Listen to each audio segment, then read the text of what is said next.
but I'd rather see the screen. Yeah. Good evening, ladies and gentlemen. It is IDAGIO Live, the place where classical music happens. It's Thursday, so it must be cocktail hour with Tom. Thursdays, as you know, I love to have a wide range of guests from across the musical industry, from administrators to mostly to colleagues. And tonight's no exception. It's a very exciting time that we have the wonderful Karen Slack with us this evening, as you can see. But I just thought I'd give you a little idea to remind you that Adagio Live was born by the Adagio platform to put faces and musicians and public together in one place. It was certainly born out of the COVID trauma in the spring, and perhaps we'll talk about that a bit. But it was always the dream of the founders of Adagio to build an interactive platform for classes and interviews and all sorts of things. And of course, the development in June with idagio.com was the Global Concert Hall series, which is what I call the third rail of performance. It's analog, meaning people, and it's digital, meaning more people. And it is produced for both at the same time, which is different because most of the electronic capturing in the early days was essentially taking a picture of something happening somewhere else. And if it was live, you might even imagine this. But in fact, Global Concert Hall, you have live people before the concert talking to you and inviting you into the program and what it's about. And what's very exciting is after the evening is over, you have a digital green room where you can meet and ask questions of the performers. And that is a sine qua non of doing a Global Concert Hall. That means you have to sign up that you're going to be available to people. So it's quite interactive. The programming and atmosphere is very much a live atmosphere on Global Concert Hall, and is for people who don't trust themselves to go in a hall yet or can't go in the hall. And it is produced knowing that you're there as our public the same way. So it's a wonderful development. I think it's not just born of the crises that we're in. It is certainly a new functioning uh, digital parallel universe, if you were. And I think we're getting much better at how to do it in a way that is very ingratiating and inviting to people. It is a paywall, so you need to sign up for it. And I think pay your 10 euros or something like that. It's not very expensive, especially for what you're getting. It's quite expensive. But you get to participate in the support of the artists involved because literally 80% of all income goes straight to the artists involved in any particular concert. This is also a dream of the founders, especially Tiljan Sukovic, who runs Idagio, that Idagio as a streaming platform, as a conversing platform, and as a performance platform is built with the philosophy to bring artists and audiences closer together. And I think they're doing a wonderful job, and it's wonderful to participate. So that's my preamble for the evening. That's what I do. Maybe we'll look at the Idagio platform a little bit later on some screen sharing. But right now, let's get to it. We have the most wonderful, terrific, beautiful, gorgeous voiced Karen Slack. And you reminded me that we've known each other actually longer than I had remembered. But I'm glad when I remember what I had for breakfast. So um, don't take it personally. Actually, when we talked, I remember clearly. And if Curtis Institute of Music is one of the center of gravity here, one of the most extraordinary institutions I've ever had the pleasure of working with and for classes, and especially the singing group. I never heard a singer in Curtis that I didn't think had every possible dream in front of them. So good luck, good for you. You have absolutely borne out whatever they believed in you. But tell us who you are. Tell us where you're from, how all of this gets started. Take us through Curtis. Give us the 10-minute tour of Karen Slack's life, Got it. Thank you for or five having minute, me. whatever you want. Whatever. My name is Karen Slack. I'm a soprano, originally from Philadelphia. And interestingly enough, I never aspired to go to Curtis. Didn't even know Curtis existed. I And love. I am a full on classically trained Philadelphia musician. I went to the Settlement Music School, the High School for Performing Arts, where I found my love for opera. I always had big voice, a loud voice. I didn't grow up going to church, unlike many African American singers. They grew up in the church, but my parents were much more liberal and kind of, you'll find your way, and treat people how you want to be treated, and it's just very much more open and broad thinking in that way. But even in elementary school, I played violin in the fourth grade, and I absolutely was the worst. I hated it. My mom used to say, close the door, when I practiced. But I stand by that. If someone had given me a cello, I think I would have actually, yeah, because it's the sound. I wanted to play the cello too, but there was only there was one kid in our back out in the Northwest. Strings weren't a big deal. We were a big band out there. So in terms of closing the door, I started with the cornet, which was excruciating, and I ended up with the tuba, which was very loud. So my mom was a lot about closing the door. So you understand, Oh man. But that's good that you had an instrument. I mean, that really built you. You read music, you understand what that language is, and it makes me feel bad. We'll get into that about education, and I think it's not about becoming a professional. Just like you said, that was not in your head, but music is a language, and now it's your second language. Absolutely. I mean, I used to sing all the time around the house, and my parents loved music, but never thinking as a profession. I always wanted to be a veterinarian. Literally my whole life. So do you like have 6 dogs and 4 cats and 12 chickens? Yeah. 2 cats, but if I had my dream, there would be more cats than humans living in my house at this point. So. Meat and dogs. Me too. I always thought I really would be happy just having a little farm, but yes. You can't take them on the plane so easily. Unfortunately, but you can leave them at home with your loved ones, and there you go. There you go. So you grew up in Philadelphia. Did you play the piano? Not much. And when I was in high school, the school district of Philadelphia paid for me to have piano and voice lessons when I was in about the 11th grade. And so I played a little bit. I used to cut my piano lessons, unfortunately, with my now husband, then boyfriend. And I wish I had known that he was going to be my husband. I would have stayed taking those piano lessons and not paid so much, later on. So that's very funny. And is he musical, your husband? No, but he went to the arts high school as well, and his gift is visual arts. Oh, and he's in sales now. So okay, great. So take us through. So that's high school, and how did you end up in Curtis? I mean, how did that happen? Well, my first opera I went to was in the 10th grade with our wonderful friend Denise Graves singing Carmen. Oh my! With the Opera Company of Philadelphia. And, I mean, was this? I spoke a couple of weeks ago. I had Speedo Ryan on the show, right? Yes. And he's actually. Denise just kind of opened everybody's eyes. She really did. She was the first person, and that's why representation matters. You have to see people who look like you in order to believe that it's possible for you to do it. And I remember seeing her, and I was like, I want to do exactly what that lady's doing, And so that I had the talent, I had the desire to do it as a 16-year-old. And by the time you were 16, did you know you had a voice? Yes, I did actually. It was very natural for me. I mean, and what sparked it, the passion even more, was that I would sing and people would give me money. So I would win all these just local like in the 7-Eleven or what?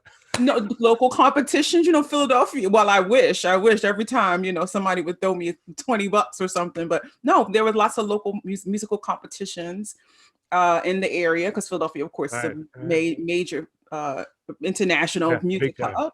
Yeah. And so through high school, I would join these competitions, and that's how I had money, and that was my allowance, equally. My parents didn't even have to give me money, because I would sing, and I just loved singing. And I graduated high school and went to the University of Hartford for 1 year, Hart School of Music, and I needed money to come back to school. And so there was this poster on the wall of the Rosa Puncel International Competition. Many years ago, back in the 90s, there was a major competition in New York. And I auditioned, I applied, auditioned, and I won. Was one of the 3 winners. Did you know who Rosa Puncel was? I had no idea who Rosa Puncel was. What was it? Just to digress just a minute. You certainly went online or got a record or something. You've heard this woman sing. What was your first reaction when you heard that voice?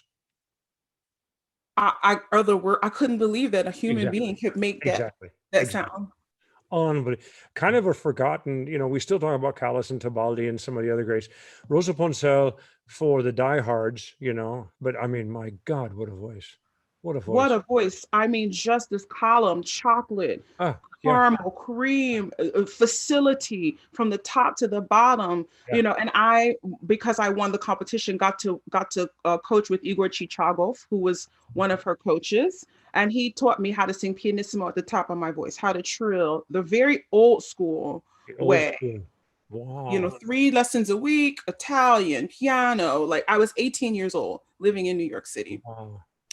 And after a year and a half, I was supposed to make my big Alice Tully Hall debut as this 20-year-old. And something in me said, Karen Slack, you are not prepared for this. I'm Wow. sitting in the offices of Cammie. Karen Ashley was the agent at the time, sitting in front of, and she's Karen telling Ashley me, started in my department with Ken Benson. she did, yes, okay. Oh, you're a trip down memory lane. My goodness, Yes. I love it. Wonderful Karen, love her. Thank you. So, but no, Karen is sitting there and telling me all these things where you're going to sing Pamina here, you're going to do this thing here. And I just had no idea because that's not how I was being trained. Right. I was being trained to sing some of the bigger literature way before it was time. And I just knew that it wasn't the right thing. So I go back to the Poncel Foundation and tell them that I'm not going to make my debut. And they kick me out of the program. Seriously. Seriously. Now I can tell my truth now. It's 20 years or 25 years. And you had won it. I'd won it. I had studied privately for almost 2 years. But you weren't fulfilling what they needed because it was their competition, yada yada. Right. Well, because I just decided that I just didn't feel ready to step on the stage at Alice Tully Hall at 20 years old and to present myself to the world. Even though I had all this training, there was just something in me that said, no. Okay, what was plan B? Because that was pretty remarkable to do that. And we'll get back to that. I'm going to circle back to that. Were you born stubborn? Probably. My father's a basketball coach and my mother's a guitarist. There you go. There you go. But interestingly enough, I don't know. My mother was dying of cancer and I did not know that. Yeah, and I remember I'm still a kid. So, 20 years old, 1 year college. Did she know? Was she keeping it from you? Well, yeah, my parents were, because they needed to support this kid who was living in New York City, being surrounded by all of this whole entire world that they knew nothing about. And my parents were just supporting me, Do you have sisters, brothers? No, I have one brother. He's 10 years older than I am, but so nobody, we didn't grow up in a home with right. Siblings. Yeah. So they were really focused on that, and mom decided that would be distracting for you? Absolutely. Absolutely. My mother was sick for 6 years when I was in high school, when I was in college. She okay. So my mother passed away actually before that. Now that I'm thinking about all of these things, she passed away while I was in the midst of all of these things. I won the competition already, and I was, after I had got kicked between me going to New York and living in New York and being released from my contract, that my mother had passed away. And so it's just been my father and I, since 1996. Did this seem like, obviously the tragedy of losing a parent is those who have done it, you can't belittle that. But what you're describing to me, you knew you were talented. You got the first indications. You had won the competition, but you were nervous or concerned that you've got trauma at home. Mm-hmm. Was this a dark time? No, my parents were amazing. No, I don't think it got heavy for me until once I got into Curtis and once I was experiencing, but even still, Tom, I just was oblivious. It's that racehorse mentality of like, you just keep going. And I don't even think I realized that I've had trauma until like recently, maybe in the last few years. It's a long time. It is. So this is all happening pre-Curtis. Pre-Curtis, yes. My mother had passed away December 31st, 1995. And I left the program, went back home to Philadelphia, was sitting in a Wendy's restaurant And these three students come up to me and say, "You're that girl that won that competition," because I was in opera news. There was a big, to do. And they're like, we're singers at Curtis. And I was like, oh, okay, okay. And so they take me back to Curtis. We go into the hall and we're just jamming for each other, singing songs and singing arias. And because one of the students played, and they go back and they tell Michael Eliason that I met that girl. Michael's got ears like this. He's probably outside the door going, mm-hmm, mm-hmm. Mm-hmm. I'm sure. Like if he wasn't, there were plenty of people to tell him, there's a handful of people I've met on the way that just have that thing about finding singers, and Michaela was one of them. Unbelievable. Oh yes. Unbelievable. He is. He's been on he's one of my mentors. I haven't spoken to him in a little bit, but is he still in Philadelphia? Mm-hmm. He didn't go home to Copenhagen or wherever that is. Wherever, he's all over the place. I haven't talked to him in a while, but I would love to, see him. It's been so long. But anyway, Michael calls me the next day. So Curtis came to you, or you sang an audition for Curtis and said, okay, what the hell? I'll go to school. No, well, the kids went back and told Michael that I met the girl. Michael called me the next day on the phone because one of the kids and I became really, we exchanged numbers. Right. Michael said, in his way, move your ass and get your application in. Yeah. This is the subtle refinery of the development of fantastic artists, ladies and gentlemen. Somebody kicks your butt and you get to do it. I mean, that's how it goes. That's very, very funny. And the rest, as they say, is history. What I want to circle back to is to be that self-aware after winning that competition, and I mean, that's been your pattern, hasn't it? I mean, we were talking a bit off air, and I want to offer to ladies and gentlemen, we're now everybody's talking about Karen Slack, and you're in the front line, you're on it, you're doing it. Metropolitan, Louisa Miller, Porgy Bess, all your calendar is well, COVID, but yeah, all of our calendars. Talk about that. Never mind. We're not going to start crying, Yeah. And thank goodness this isn't a cocktail hour, so we can't drink. But never mind. But it seems to me, reading about you and getting to know you, and yes, our paths crossed early on, and I'm glad that I didn't mess you up at all. I gave her a couple of master classes. I'm taking, I'm just backing out of here. But you're a 10-year overnight success. And I think in the world of opera, from where I sit, I just wish you that. I've gotten to know a couple of your other colleagues in the world of late. I haven't not sung with you guys, but it takes time to get that Beaujolais to turn into a really nice red wine. A Cabernet needs to sit for a while. And especially, as you called yourself, a loud voice.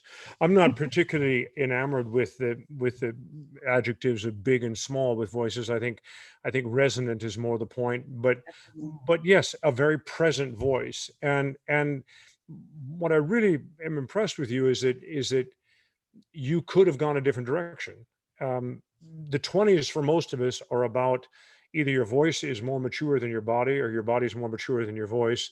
And somewhere in there is all about your mind and what you want to do. And somehow having that little voice behind you saying, this isn't, don't do that. And we've all had that. I can tell you, everybody that has had, I can remember a couple of productions I literally asked to be gotten out of because I can't do this. I'm not ready for this. This is a bridge too far. And now my question to you is, was that a scandal at the time? Did you get a lot of flack? Oh my gosh, yes. Yeah. Particularly from my teacher at the time, Fritz Moses, who was my teacher at the University of Hartford. It was like, what do you mean you're going to leave? What do you mean you're going to go? And I said, I just feel like it's just not the time. It was a scandal. My friends were like, are you crazy? You're not going to sing in Alice Tully Hall in a full recital? And I'm like, hell no, I'm not going to do it, because I just knew. But I have to be honest. I always feel like the repertoire that I should be singing has not opened to me. I feel like a lot of the German repertoire, a lot of the Strauss still, It still has not, you know. And as an African American singer, you know, there is just such bias for me. I have to speak to my experience. You know, I've been singing professionally for a number of years now, and I feel like when I, you know, everyone always says when you sing this, it just is like so special. But I feel like when I'm having to sing the Verdi roles and all these other things that are traditionally, I have to say, 19 Price roles and these boxes and all these things, it, you know, Priggy and Bess or whatever, or, you know, I mean, all these things. And I just feel like while I can sing them well because I am a good singer, I've given my life to this art form, it's not always where I shine the best. And, you know, I love lead, I love recital, I love concert, and I just have not done enough. And when I do those things, it's because I push to do them. I, you know, create opportunities for myself, align with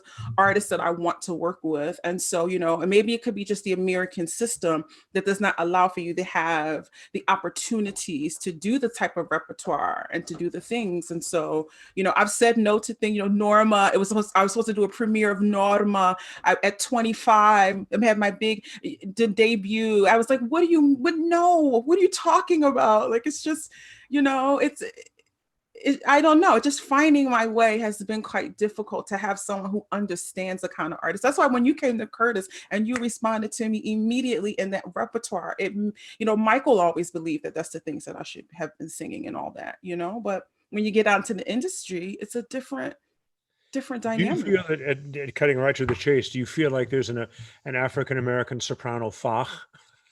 Absolutely. And you know it. Yes, absolutely. Yeah, we all know it. Yeah, and you know, the people, the agents, the gatekeepers, the intendants, the you know, casting directors, you know, whomever, the people who make the decisions, you know, it's a trap. You get stuck, and some people, that's where they should be, but there are those of us who have so much more to offer, so much more to give, and have a passion for that repertoire. But somebody told me, oh, you like to sing the blonde roles, like, you know, the Chrysotomist, you know, all these things, that I have such a passion for that literature. Well, they don't, you know, they don't let Black women sing. What do you want to sing? I would love to sing Siglenda someday. I'd love to sing Chrysotomist, Ariadne. I'd love to do all of the. And you think, and you believe, if I'm putting a fine point on it, do you believe that being an African American keeps you from being contemplated in some of that repertoire? Keep me from being considered. Considered, yeah. Yeah, I mean, I've been told, you have, when I sang for a big manager in Europe, the States, that said you don't have the right color of voice to sing that repertoire. And then I sing Umbalo and Mascara, and they're like, that's the right. And I'm like, well, but the sopranos in Europe sing, they sing so many things, so many different, what is this color of voice? And but it's my feeling. I feel like when I hear it's just something that comes alive in my instrument when I sing certain repertoire. And I'm like, don't you hear it? So you feel like your passion for German literature Yes. is held back because you're an African American? I think one of the reasons, maybe not the whole. I understand that. Yeah, but like, well, look, I think the recital world. Let's get the other side of this coin. The whole recital world right now has disintegrated into famous, semi-famous, or could very well turn out to be famous singers having a vanity evening of their selection of songs. Mm-hmm. The raw song recital as an actual idiom or as a art form, this poetry doesn't need music and music doesn't need poetry, melding and making a third art form called classic song, which is probably the most intense exploration of the interior of a human being. And whether it's what epoch or what language is just a prism. It's about people, it's about humanity and so on. But people don't take that. It's not like they just don't respect it as an art form. And I've seen that even happen over here. It makes me absolutely crazy. If, you know, somebody comes to, one of our pianists comes to play their piano evening and oh my God, that's a chamber music, all that kind of stuff. But most of the presenters want the person who's, well, they're singing an opera, why don't you have a recital as well, kind of thing. But actually respecting the recital repertoire, the width of the repertoire, the breadth of the repertoire, what it could bring, what it brings, not could bring, but what it brings to people's experience in that. Is just completely underestimated, and I'm just simply carrying the same torch that Marilyn Horne carried, and people, you know, Dorothy Warrenshold before her discovered me in California. I can tell you one thing, darling, that I don't care who you are or when you are. If you want to sing recitals, you have to put them together yourself. Some Yes. of you, if you're lucky, and knock on wood, and I've set myself up crazy and was stubborn as hell. My whole opera repertoire was determined by not losing the song singing thing in my voice. But in the early days, back when Come the Artist had the community concert series, I mean, this was fantastic. You went across, you could go. But if I could get from zero to zero, if it didn't cost me money to do 5 recitals, I was yours, right? And and Absolutely. this is what excites me. And I'm cutting to the chase here. I'm not just rambling. This is what excites me about the potential of the Global Concert Hall, because we actually can rebuild the recital series across Mhm. the world. Certainly in America, this is going to be a big challenge, and a big necessity. But this third rail, this digital analog world that we can work in now, I hope will not only give more opportunities for singers to sing what they want to sing, and at audiences as well, but also enliven a wider repertoire. Mm. Because we don't need you to come out and sing the same 30 Schubert songs we know. you know, but your Absolutely. generation isn't doing that. You guys are great. You guys are just kicking on the doors of all the repertoire, and widening it, and so that's incredibly important. But I didn't realize you were so passionate for song. Oh my gosh. I really feels like along with new works, new opera, it changes the way I sing opera. It changes the way I make music. It changes the way I think about making music. It You sure know, did. I That's why you're going to sing a long time. yes, what it does to my voice is, everyone always says it's a balm for my inch. Well, yeah, it actually is. It actually is, and it's no other feeling of standing there with your partner and your audience being there, and to be able to communicate and express and hear the tears, hear the laughs, hear all of those things that just infuse you to continue to give them more, and just to share that sharing that doesn't happen in the big operatic space, particularly in the big Do you opera. think it should? Absolutely, there should be no, oh, I just sing this, and or someone sings it.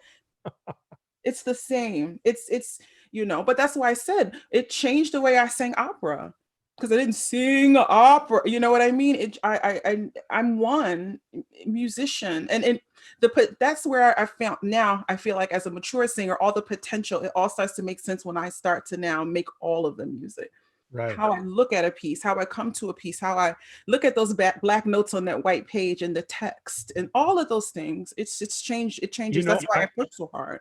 I love you, and it's flooding back to me working with you, and when we were down at Los Library of Congress, and a couple of your colleagues. It was very funny because that's all I was trying to do. I was trying to communicate that, yeah, what we sing is we make audible some human condition. It's not about planting ourselves, and this is already 15 years ago, right?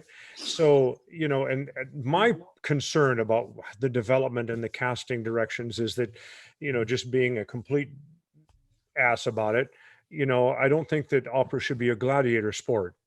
Although a lot of our public are just dumbfounded that people can make that kind of noise in a large auditorium. So be it. Terrific. Um, but the idea that actually one is making that as a character in an opera, your language is music, Mhm. and we want to hear you think. Yes. And this is what I love in the theater, when you actually, those are the kind of performances that I think even people respond to, when we're convinced that that person is that person. It's not because of the words, it's because Mm-mm. of the vocal language and the music. And this, I think we've wandered off, and that's why I love to concentrate so much on song, because if you can do it in song, if you can do it in a ballad, you're Yes. going to sure as hell do it by instinct on the stage, and that's what you Absolutely. do. I Yeah, remember you, Befreit. I remember that. I yeah. mean, Befreit, you got to have. And by the way, this. Oh well, this little songs and so forth. I tell you, have a look at Befreit someday, folks. You have to have chops to even sing the damn thing. And if you can't sing it, you'll never get to the essence of it. If you cannot ride those long phrases of tortured what was it? Befried is I don't know if it's a farewell or not, but it's an unfinished emotion, and that is Mm. incredibly taxing for a singer. Do you get to It sing it is. often? Do you sing a lot of Strauss songs? I do. I do. I almost killed myself one time doing programming a whole Strauss, whole Strauss evening. I literally Yeah, almost killed yeah. myself. I got to like, the 10th song and I was like, what in the actual are you doing to Yeah, yourself? But I needed to do that. I used to tend to be a heavy recital programmer, but now okay. I'm much more seasoned. But again, no one ever taught me how to program. I've learned over time. I learned over trial and error. But like I said, I create my own opportunities to make You that had my contribution. number. You could have called me. I don't have your number. Well, we'll fix that. You'll fix that. There's nothing I love more than programming. I love it. But You're now back to you. awesome. The thing is, this is fantastic. And so all the songs, do you learn quickly? I do. And that's another reason why I think that sometimes people they'll call that. I know Karen can do it. I Right. know she can get it done. But yes, I am a quick learner. Yes. Yeah, that's cool. But you're learning a lot of new things. I mean, if I look at your schedule, I mean, you're not 40 years old. You've Oh, got some well, serious repertoire jumping together. yes, exactly. But to do the diversity of repertoire, the recitals, the That's it. concerts, the new works, the traditional things. But I couldn't have it any other way. I'd be so bored. I'd be so. And now that I'm in my 40s, I'm like, okay, Karen, it takes me a little bit more time than it used to before because I used to just the sheer excitement of the possibility of making the music was always the thing that drove me. And memorizing has become a much harder than it used to be, you know. Really? Yeah. Do you have a technique for memorizing? Over and over and over and over and over again, Well, baby. break it down. Break it down. I watched this game show one night on television, and it's over here. It's called Wetten das of Germany. You had to bet something, and so this Swiss guy shows up and he says this unbelievably long number. I mean, Mm, we're talking 85 digits. You know, he says I can memorize that number in 20 minutes. wow. And then they said, well, if I don't think you can, and then they had the bet was then what you did if you lost or won and so forth. So this guy goes off, they let him talk, and he comes back and they start and say, okay, here we go, and he rattles off this damn thing and going on very quietly. Well, rattling is a wrong word for a Swiss. Very methodically went through this, and to make a long story short, um, he did it. And in fact, they would say, okay, we need the digits 30 to the 30th to the 40th digits as well. So he would, you know, and he did it. You know what his trick was? Oh, what? How do you do this? He said, I make a story. Oh. 1, 2, 3, 4. I turned the doorknob. 5, 6, 7, 8. I walked down the steps. 9, 10, 11, 12. I went past the post box. And just goes on. And he made this whole story. And he said, and this particular number, since I'm a little nervous, I decided to think about the hills in back of my house. So I went for a walk. Ah. Isn't that fantastic? I love, yes, that Now, is fantastic. the part of it is compartmentalizing for memorization. Ladies and gentlemen, this is shop talk between a couple of pros here. The kind of memorization tortures we go through, and yes, repetition is a big deal, but I've always found just doing it until I fall over and hopefully I remember it never worked. There was always a moment for me when I said, I'm ready to memorize it. And then I could break it down and you A, B, C, or memorize A, memorize B, memorize A, B, memorize C, A, B, C, memorize D, A, B, C, D, and sort of build on that. But you probably have tricks like that too, don't you? Yeah, I mean, like if the two roles that I've had to learn very quickly, Violetta, 2 weeks, Tosca, 2 weeks. And it was just about over and over again, the phrasing, writing them all the time, every time where I looked, just seeing it, Oh, good for and also you. the storytelling, and it's interesting that you say that because I didn't think about it like that. Like, what's the thing that's happening? What's the Yeah. thing that is connected to this text, the emotion or whatever. But I always sometimes I punk out in recitals though. I punk out. I get like so attached to that square, and then No. I'm standing You there. become a poetess. I There you I go. have I have conversed with Goethe on many a time. And with all love and respect, he's always better than I am. But every once in a while, I just tried my hand at a phrase that I wanted Mr. Goethe to have an idea, or whoever I happen to. I mean, look, we all forget words. Do you Yes. forget music? No, never, Isn't that weird? Me never. either. It is weird, and I think about being a young artist and where the music drove everything. And as I've matured, the text is the thing that helps me to create the music. I've always been very natural Right. at that part, but the I, music I never forget. I remember things that I learned 25, 30 years ago. I yeah. never forget the music, the Yeah. line. So Mhm. who have been some of your idols growing up? Miss Norman, of course. You think? Yeah, I mean, she was the first opera singer I heard, the voice that I heard. My high school teacher was a huge Jesse Norman fan, and so when I was 14 years old, Miss Norman would be blasting, and through the halls of school every day, Isolde, Seekland, and probably, interestingly enough, it probably served my taste and what I like, my mental. But Evelyn Lear, it was always such a tremendous um mentor to me in a way. And I just You always knew was, her. well, when I was doing the competition circuit as a young singer, she, of course, I used to sing Arabella, the final Das war sehr gut, a lot in competition. And she was like, she was another one, just like you, that was like, there, when you sing that, you are special, And so she kind of sort of would, keep in touch. We would keep in touch. When I went on last minute at the Met to sing Louisa Miller, she called me. I didn't even know there was a phone in the Met, in the Oh. dressing room. The wall rang. And I looked. And I'm like, okay, hello. And Miss, and Evelyn was called me, and I'm going to tell you something. That was something that you probably never met Tom Stewart, her husband. no. Great Mm-mm. baritone. Of course, their careers were primarily German, although major American singers, and they did a lot. But Evelyn Lear was, to me, remains one of the underestimated great singers of our American tradition, mainly because people think of her as a German soprano. Right. I don't remember what it was. Some major role at the Met, and the wall rang. It was a matinee, and it was Tom. He said, "Tom, just want to tell you that was a fine job, son." And I went, "Woo!" Yes, I know.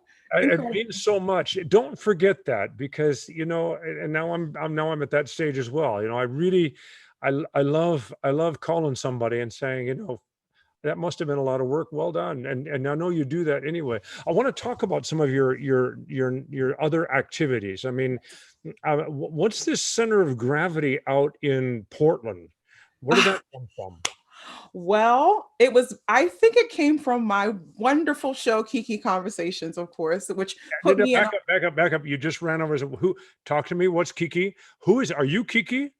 I am Kiki, and Where did I that come got that name from Simon O'Neill. Simon O'Neill and I were housemates in Maryland from? in 2002. And he gave me that nickname. I don't know how we were talking or whatever, Kiki, whatever. And Yeah, it stuck. I love And then Sherry Greenaway would call me Kiki. Even Pamela Rosenberg, like everybody knew me. Donald, Ronicle, it's Kiki was this name that, and I kind of liked it because I always loved singers that had nicknames like Flicka. You Yeah. know, it was always a thing. And my friends would tease me because they call me Dame. They call me the Dame after like Miss Sutherland or something like that. My singer friends who I came through with as a teenager, they're like, oh, that's Dame Slack over there. But Kiki stuck. So, and that's my nickname, and everybody just kind of So you gravitates to do, that. you do this show. How often do you do it? Every Thursday at 8 o'clock Eastern Standard Time. Now we're on a little hiatus right now because I'm like back to work. Okay. Same day as Tom. You're on Thursdays at 7 in Berlin. Yeah, Kiki is Thursdays at 8 in Philadelphia, Eastern. Yes, absolutely. Eastern Standard Time. Eastern Standard Time. And apparently my friend's like, that's a great time because remember the Cosby Show used to be Thursday at 8. And so that's kind of how we got it. Like, that's a good time. I know. Yeah, we're gonna leave it there. Heartbreaking. Heartbreaking. I grew up one of the biggest Bill Cosby fans in my life, and I still have ambivalent feelings about what happened. He breaks my heart. You know, how Yeah. can you be so stupid? And yeah, I'm not going to judge all this, adjudicate it, but I mean, what an icon for all of us to go so south. If that's I mean, it's just heartbreaking. You know, Heartbreaking. I mean, Yeah. did you ever see reruns of he and Robert Culp? What was it called? Uh, The I Spy. I Spy. I Spy. I mean, my gosh. My dad, yeah, I used to love that show. And we didn't know he was a comedian. And all of a sudden these records came out of him, doing Moses talking to God. I Mhm. remember as a kid just, weeping. It was so funny. I mean, it was incredible. Anyway, sorry, Bill. Anyway, Anyway, oh, I hope he's well and gets yeah, God bless. Um, yeah, exactly. yeah. This is So a very wide-ranging conversation. well, that's my style, Tom. That's my style. That's just one thing we do. This is our job. This is our gift. But we need people to see. Yeah, but darling, you're alive. That's why people just want to hear you. They want to listen to you sing. They want to listen to you talk. And I'm sure you're just gathering up a wider public tonight as well, because people want to know who this is. By the way, I haven't even said one of the reasons we're having this conversation and you can hear this wonderful woman sing is on October 17, right? It will stream on October 17 as well as 22 October. It is the magnificent drama Egmont, put to music by Beethoven. You probably know the overture, but you might not know that actually the original form of the piece was a drama for spectacular and beautiful soprano singer and very often lucky narrator. I've narrated this in German a couple of times. It's a Oh, fantastic story. It's a beautiful piece. It is, I tell you, especially, well, anybody who's devoted to the ideal of freedom. This is one of our great forefathers, and the story of La Morale that is Egmont is a beautiful, inspiring story of the fight for freedom that has certainly been going on for many, many, many centuries. Oh, it's a beautiful thing. Anyway, you are going to be with the Orpheus Chamber Orchestra, the yes. conductor. There's no conductor. It's an Oh, orchestra nice. without It's the yes, a chamber. Orpheus. Oh, Mhm. that'll be tricky. I Well, love it actually worked out pretty cool. The soprano, it's two beautiful, sweet wonderful. songs. Of course, nothing like the nine. They kept saying we had to keep running it over and over again just so we can get everything lined up. And they're like, "Are you okay?" I'm like, "This is not Beethoven nine. This is perfect. I can keep singing this forever." It's the freudvoll und leidvoll, oder? Yes, yes, yes. And die Trommel gerühret. Do you sing those as standalone in recitals? I will now. I will now. It was the first time I'd never sung Egmont before. So, Especially the freudvoll and leidvoll. That's a wonderful oh, piece. And I don't want to say his name wrong. Do we call him Leaf or Life? uh, Lev, Lev Schreiber. Not even.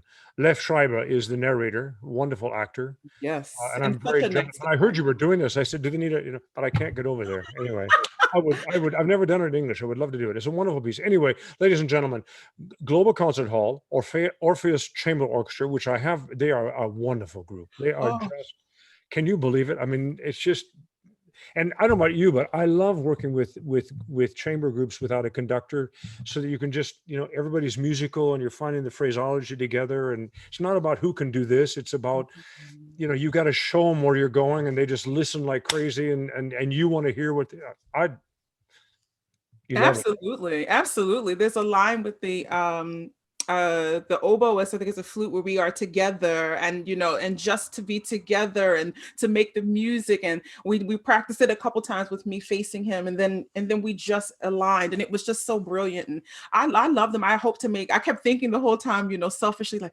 what can we do next together? Like, you But know, what is does Lev have a pretty detailed score? Because if I remember correctly, at least in the German version, there's a rather dramatic, longer piece where the narration goes in the music. yes, And that's it what was it is. rhythmically, and then there's kind of a pause, and then it goes on, and then it goes on for quite a ways, and you come back in. He's probably got a score that's really, really marked for it. Start talking again here, but it's not easy. It's rather complicated, but very moving. very dramatic. Very moving. I had to watch myself because we were, socially distanced, of course, and he's reading, and I just kept, floating over to him, listening to him speak that beautiful text, and I had to remember, you're in your world here, but yeah, what a beautiful piece. And now so tell me, how long has been Kiki going on, and when will Kiki come back? Okay, Kiki will come back. Well, I go to Houston in 2 weeks to start rehearsals for Snowy Day, for the world premiere. Well, we're actually, it got canceled, well, rescheduled, so it'll premiere next year. Who's So I go, the Snowy Day. It's based on the children's book, A Snowy Day by Ezra Keats Jacks. Right. Yeah, so they turned it into an opera. Joel Thompson is the composer. So Joel Thompson. Oh my goodness. tremendous. I had him on the show in what a composer. He wrote, have you heard this piece he's written for the men's chorus? Oh yes. The eight last words? Yes. Oh yes. He's writing something for me in like 2 years. I'm stupid excited. I'm so Oh, excited. you lucky thing. Oh. That so in a few weeks when I go, I'll resume picking Kiki back up. I just had to do this piece, and I had to do a couple other things, and just because I've been going hard since March. I know. 28 episodes, and it's been brilliant. It's been tremendous. But anyway, Sue Dixon.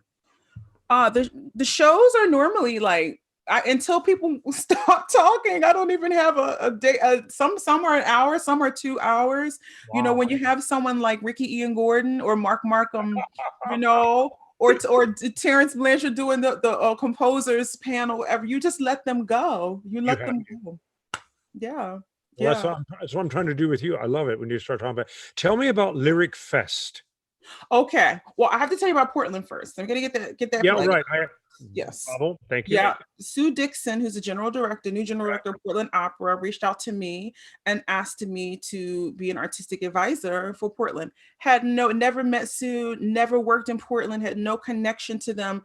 But after a few phone calls, we just bonded, and I told her, I said, well, I would like a seat at the table, like a real one, like that my opinions and that my ideas are being considered. And then I'm not just there with this whole racial awakening and all of these companies being like, oh, looking around and like this, everyone looks alike. And, I have something to say and something to offer to this industry that I've given my life to. And I want to be able to express that and to give that. And so she said, absolutely. And so I agreed, and I'm working with them. Are you in a strictly advisory role, or do you feel like if you and your colleague actually say, well, no, you really need to do this, that they'll do it? Absolutely. Sue is, she's the best. She listens. She, to my opinions, she, even if we don't agree, we come to a resolution. She respects me. She seems to like me, every time. She doesn't know me at all. She doesn't know anything about my voice because I've never sung in Portland, which is the most amazing thing to me, is that it's solely based on who I am as a person and not my gift. My other gift is appreciated. And that's tremendous to me. So, by the way, in your bio, you actually list Spokane as a place you've sung. I have, yes. That's my hometown. Really? Did you sing in the Fox Theater?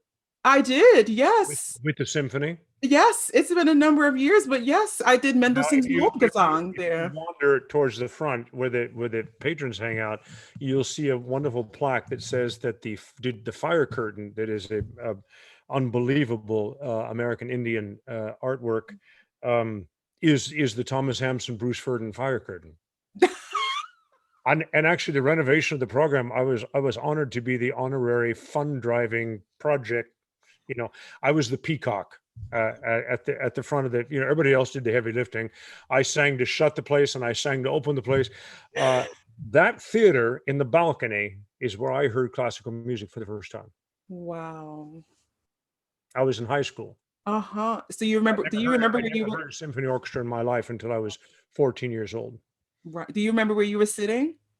Well, yes, I do, because I was sitting with my girlfriend. Yeah. And I was at a very strict school that was outside of Spokane, and you had to have a certain grade point to be able to have tickets. Mm-hmm. And she did, and I did. So the ride into the concert was a little bit boring because the sun was still up, but the ride back to school. Oh. Uh-huh. Hmm. And of course the lights have to go out during the concert. Hmm. So we had an awful lot of hand holding going on. And uh, if I remember correctly, I was clenching her hand a little too hard during one of the Mozart symphonies, but it's a long time ago. Never mind. I still can't watch Never it. I just mind. loved you referring to it, and I thought maybe there's a connection. And my sister got married in Portland. I love Portland. I mean, I'm a Northwest boy. Portland is a beautiful. Breaks my heart what's been going on in Portland, Oregon. I know, And but you know, apparently it's only a 1 block radius, 1.5. It's not the city's yeah, not burning. always like that. And as a Northwestern guy, I want to say, the last thing you all need in the Northwest is government federal agents. Mm, Let them work it out. Okay. Thank okay, you. okay, exactly. Okay, we're not Oh, going down that road. Oh, so we've got. So were you telling me about? I asked you about Lyric Fest.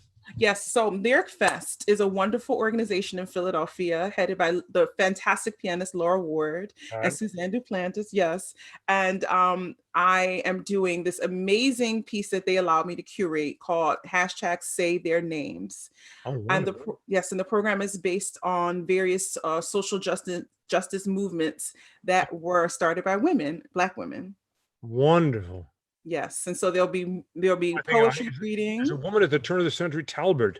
She's been in the news lately. She was Yes. quite something, wasn't she? Oh yes. I mean, all when I started doing the research of all of these the women, Ida B. Wells with the anti-lynching movement, and Diane Nash and all of the women who started the civil rights movement. Of course, Dr. King and all of the men get all of the how do I, the shine when it comes to that. But the Me Too movement, started by Tarana Burke, and the Say Her Name movement, started by Kimberly Crenshaw. And so I just give a nod to all of them through poetry and through song written by women outside of the Strange Fruit that I do for the anti-lynching movement. You And do Nina Simone's piece, or, yeah, or it's the Billie first time I've Holiday ever Nina done Simone? it. Yeah. Oh, good for you. I also had Julia Bullock on the show. We had a good chat. I said, anybody that can get from Schubert to Nina Simone in the same evening has got my attention. And we need Yes. to do more of that kind of program. Go, go, go. Is this kind of where Four Colored Girls come from? No, In some for way. Color Girls happened. I get a phone call from my then agent at the time saying, "Hi, do you wanna be on in a Tyler Perry movie?" And I'm like, what?" So anyway, I was submitted my recording to the studios, or just of me singing. I don't know what I was singing, and Tyler Perry wanted a scene with 3 African American opera singers to go into the movie, of course, because opera what is the height of all the emotion, and so it is the pinnacle of the movie, for Color Girls. And actually my recording got chosen because of how clean my sound was, which is something interesting to take Well, for in the that audience. world, that's a big time. They think of operatic sopranos as voices waving across the block, and to have one of those producers talk about you having a clean sound, that's worth its weight in gold. Now, Yeah. what I'm incredibly jealous of is I have to tell you, and it's one of the first things I did in my whole career was in Opera St. Louis. In fact, I think it was the second season. I did Cozy with Jonathan Miller and so forth. And I love St. Louis. My mom's from there and all that. Two of my best friends live there. Never mind Terry Blanchard, Yes. our guy at Manhattan School of Music. I got to wave the flag a little bit here. Uh, Great composer, fire sharp in my bones. What was that like? I mean, well, first I have to say I'm extremely sad and disappointed that I will not be going on to the Met to do the premiere at the Met. But as someone who created the opera, There a I story there? If I'm not Zachary Wolf, so I don't really get. Is there? listen. I am very much not Zachary. I did an interview with him once, and the nicest thing he could say to me was, "You're kind of like a cool dad." And Well, and and, thanks. and I've been reading awful reviews ever since. But never mind. Right. Is there a story in that, or is it you're just offering your disappointment? I'm offering my disappointment Yeah. because, I have to say, I'm so happy for Terrence and the other singers who are going with that tremendous piece. I did Terrence's first opera, Champion, and I did the role that Denise created, actually, Imelda Griffith. I did it in the San Francisco with Opera Parallel. So we did that premiere, and that's the first time he heard me, and he said, I'm writing this new opera, and I think I want you to sing Billy, who's Charles's mom. And I had not had any relation with Opera Theater St. Louis at all. I was never in the on their radar or anything like that. But Terrence told Jim, he said, she's Billy. She's who I want. And so he wrote the role from the first note to the end for me. And that's how that happened. And I'm forever, I mean, Terrence and I are very good friends, and we're family. His family is my Well, family, he's and just he's in. one of the most interesting, wonderful human beings on the planet today. I He love his really. music. I love it. I don't know. I just need to spend more time. The other thing that I wanted to ask you about, the other opera that I saw was, and I'm a very, very close to Richard Danielpour. He's written some Oh wonderful yeah. pieces for him. But the Margaret Garner, Uh-huh. who did you sing? Scylla, the mother, actually Angela Brown created that role, and they were doing a second run of it at Michigan Opera Theater, and I think she was unavailable. That was one of those things that Karen can learn quickly. So I Oh, had to learn the part in 2 weeks. I had not even seen the premiere. I guess it was one of the premieres at Philly or City yeah, Opera, yeah, whatever. I yeah. not seen the opera, not heard it, and so I got to sing. That was Margaret's mother-in-law. What a beautiful, and I hope that opera, it's a different time now, and so maybe that I opera will agree. make it back I into agree. the canon. It's important to tell the story, maybe with some tweaks and certain things, but I don't think Not Richard a is. bad libretto, huh? Oh yeah, Did Toni you ever meet Morrison. Tony? Mhm. Did you ever meet Toni Morrison? I did not have the pleasure of meeting her, Was no. was was Richard out there for the rehearsals? He was not, because it was the iteration, but I Oh, met Richard. No, that's not, I'm not telling the truth. I did meet him because then I told him that I was a student at Curtis, and he was saying, well, at one time, he said, why, how come I never met you? yeah, because he taught on it. Well, we're old friends, and in fact, he was in Vienna for one of his concerts. And he was saying, I'm writing this opera, and he showed me the Edward Gaines role, Hmm.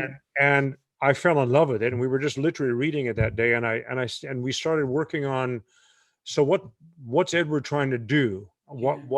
And we started just talking psychology, and he started to move bits about. He's very generous about it. I never got to do it, and he wanted to do a recording of it. Hmm. It almost got put together, and then it got canceled. I would still do it if he got a recording. I don't think there is a commercial recording of the piece. No, no, no, no. There isn't, and there should be. There should be. The piece It's the a piece would be played. tremendous piece of theater. I mean, look, that's sometimes, especially baritones, we have to do roles of really nasty people very often. I mean, Giovanni, while dashing and charming, I suppose, is actually a complete psychopath, and not Hmm. worth the breath that he draws in the night.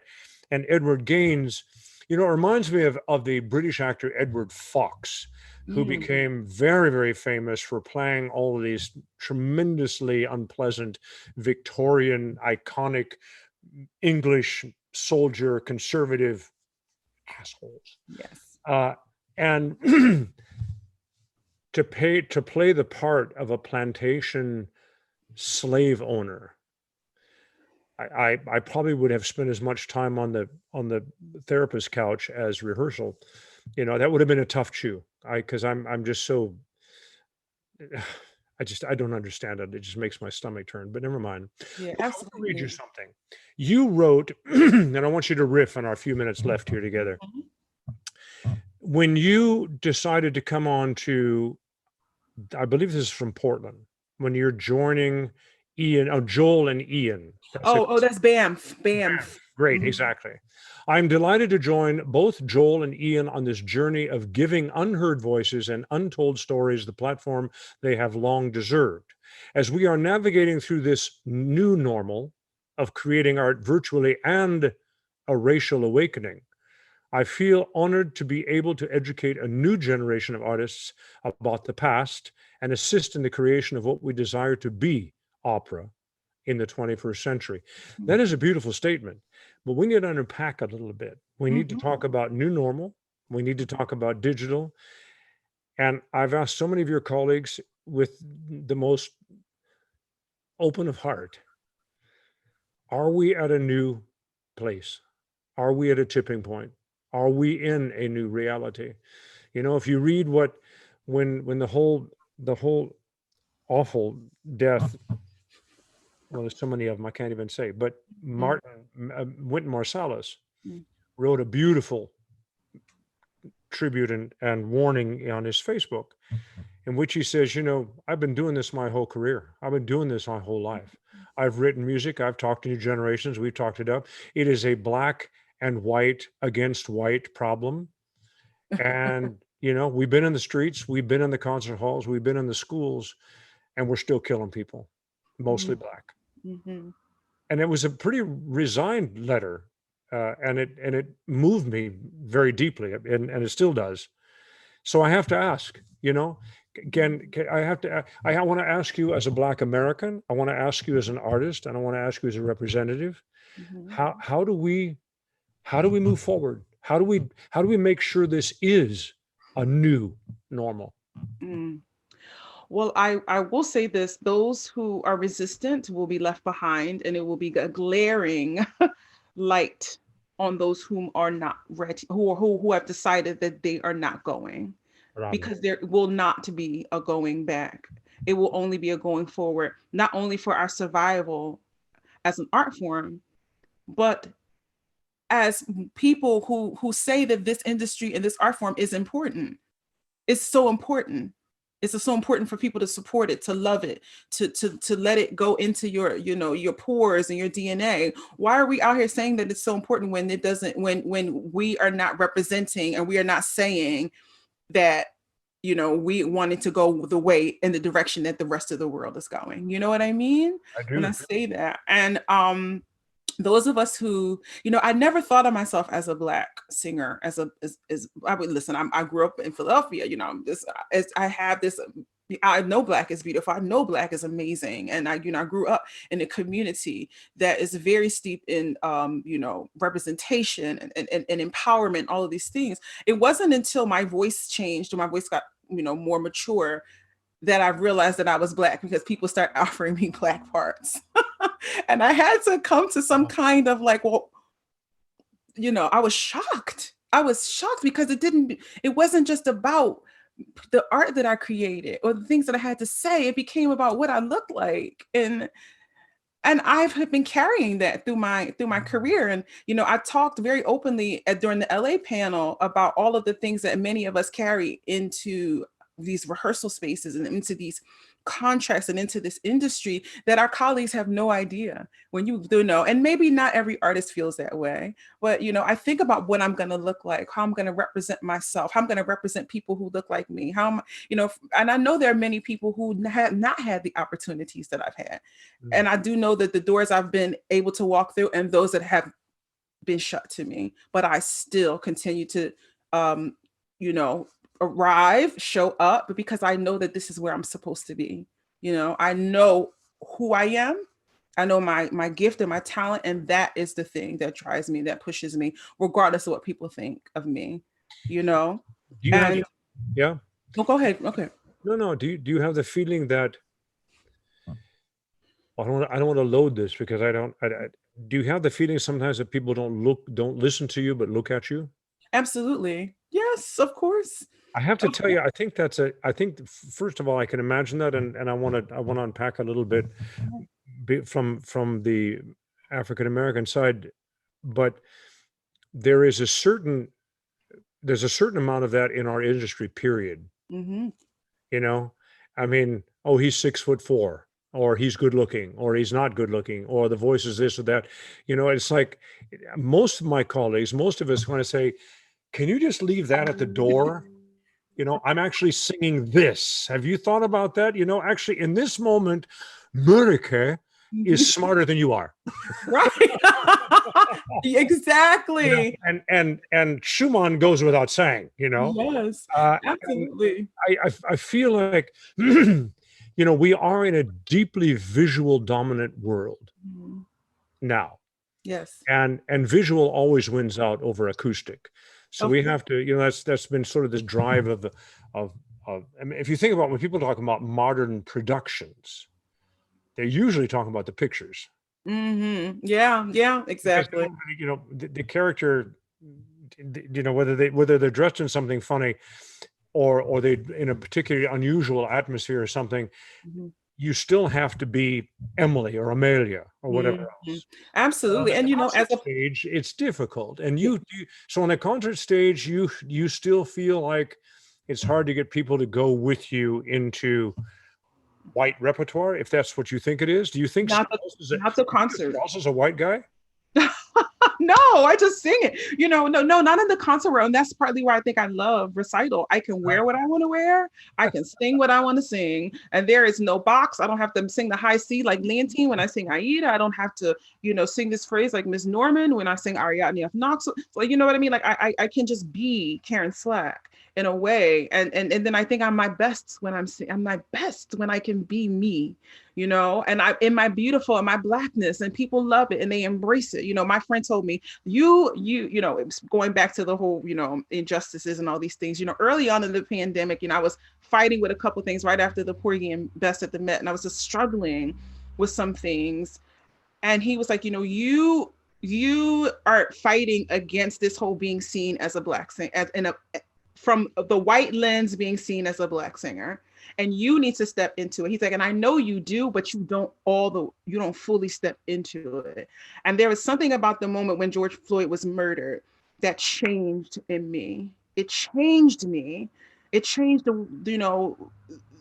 unapologetic, my feeling to be unapologetic in who I am in the way that I make music, to be able to speak truth, to be able to say, yes, I do want to sing these things. Yes, I do want to tell more Black stories. Yes, I want to tell all the stories. It just changed for me. And so, how can I be changed in my industry? Not change, not want to change. I love it. I love the personal passion. I really do. And I commend you completely. And I think George Floyd's death changed a lot of people. And that's my big question. Is this what it took that'll finally move us in a better direction? I mean, I think so. I mean, yeah, I mean, as a middle-aged white guy in the arts, I mean, my place is easily replaced at the moment, and that's probably rightful so, generational and also racially. I have no problem with that.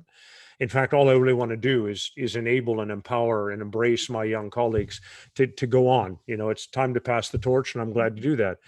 Um, but you want to believe that you want to actually believe you're moving it on. I mean, it's been too damn slow. I Mm. mean, when you go through the idiocy of the Dred Scott and then the Plessy Ferguson, and fast forward 75 years, and we Yeah. come to civil rights legislation of the 65, given to us by a president who goes down in history as a bad president because of Vietnam, and yet moved the ball down the gridiron probably more than anybody else. And now Mm-hmm. we're looking at a potential Supreme Court nominee who is not sure about the legal basis of some of the civil rights legislation. I mean, seriously? Seriously, this is where we are. And girl, I was 8 years old watching on telly at home in Washington State, right? I mean, get this. When I watched the first African American human being under protected guard of the National Guard, go to a public school in Alabama.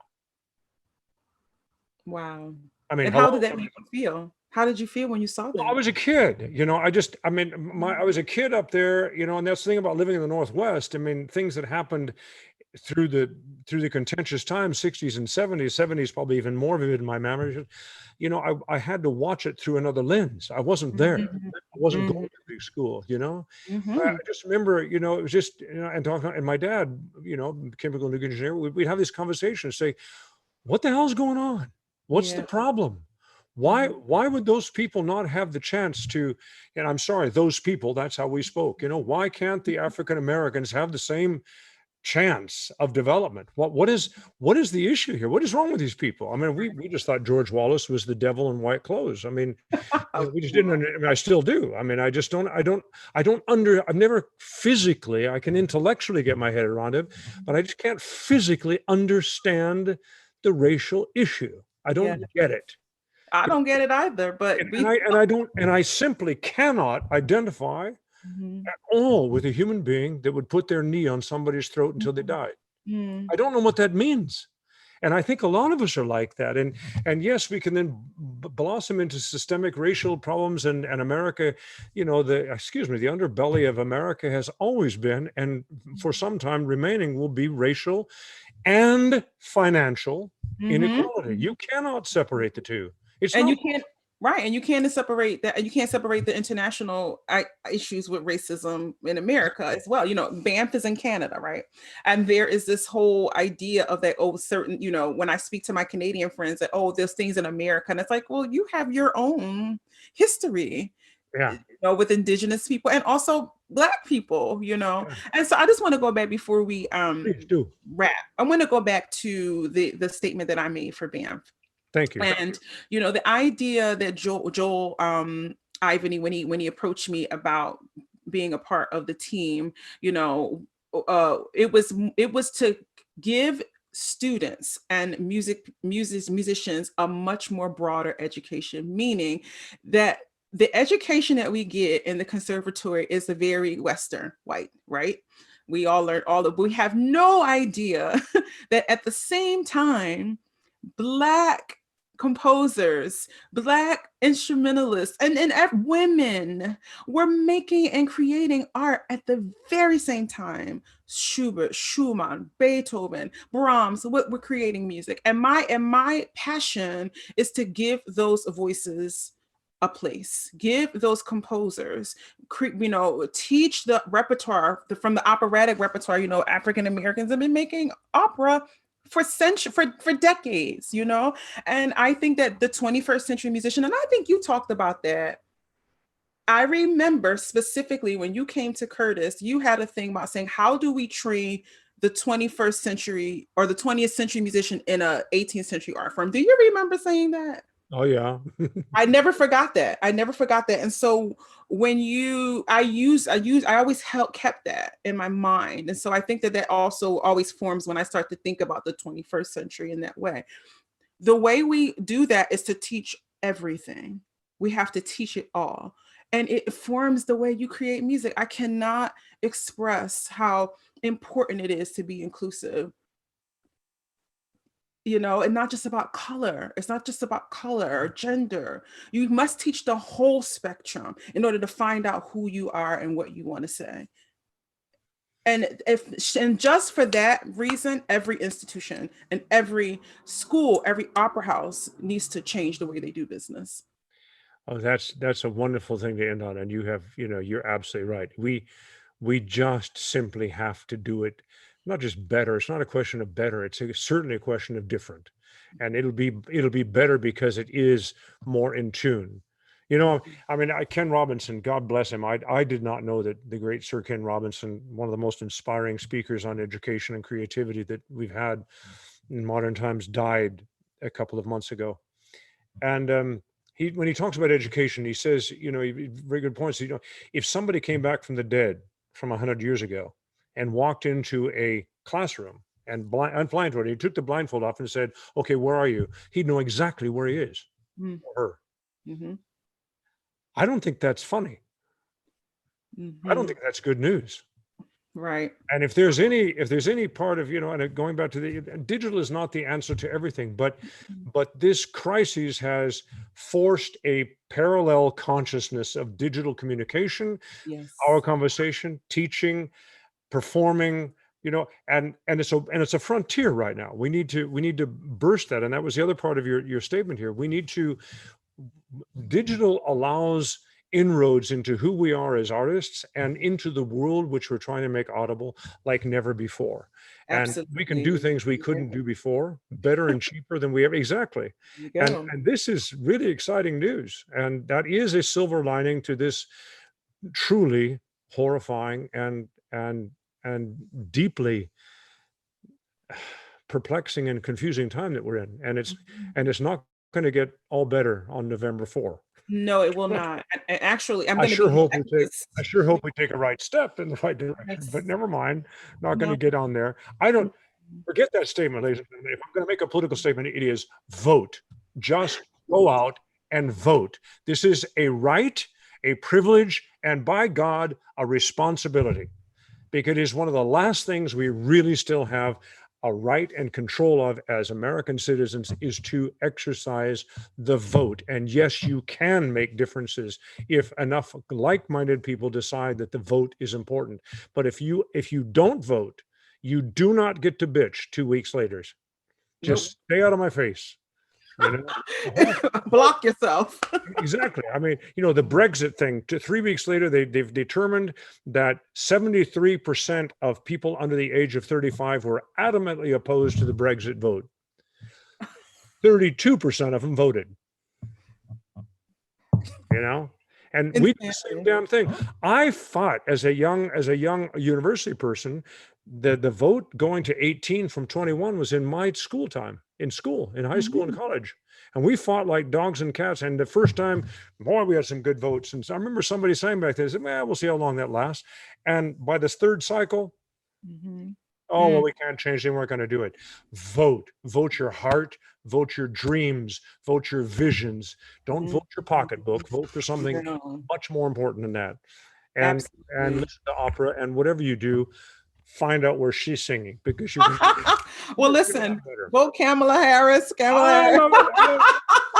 Oh, is Vote this the Biden. truth? Oh no, I no. know, I know, I know. But no, listen, if I could get on a plane and come to where you are, I would be there tomorrow. But We I are mean, going to, I promise you, we're going to invent something. We're going to talk about this, and we're going to close off now, but stay on air a little bit. I want to trade some numbers and emails and so forth. I've got some good ideas. What a wonderful hour. Thank you. Thank you. Thank you. You are just, you just make me all, there's a couple of you that, and my older colleagues would say the same thing to me. Yeah, you've got the torch, keep on going. And girl, you've got the torch, you've got the voice, you've got the mind, you've got the heart. People will listen to you. thank you. It's an honor to be with you. And thank you, Adagio family, for Yeah, having thank you, Idagio. Ladies and gentlemen, what a wonderful fat hour we've had. So Hey, I hope hey. your dinner's not ruined, and thank you for joining us. And I will see you Tuesday if you love song, and next Thursday. Who am I having on next? Oh, I never tell you that anyway. Check in and find out. It's somebody fun and interesting. Thank you. Good night. Good night.